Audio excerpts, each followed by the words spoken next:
Hello everyone, এটা হচ্ছে শিবরাত্রির সন্ধ্যাবেলা।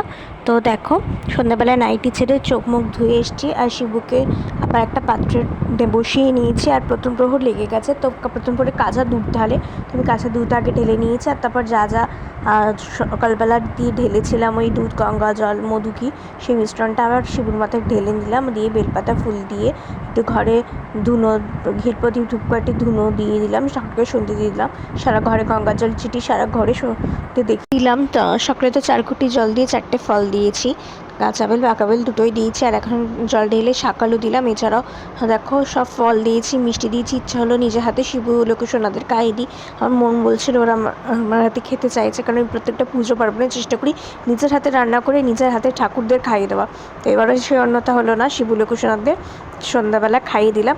আর আমি তো কলার মিষ্টি খেয়েছিলাম, উপোস ভেঙেছিলাম সকালে, মানে দুপুরবেলা দিকে। তো ওর জন্যে সাবুটা পড়েছিল, তো বাতাসে দিয়ে মেখে নিজেও খেলাম এবং বাড়ির সকলকে দিলাম। তো আজকের মতন এইটুকুই। ভালো লাগলে লাইক করে, কমেন্ট করে, শেয়ার করে। আজকে আমাদের টাটা।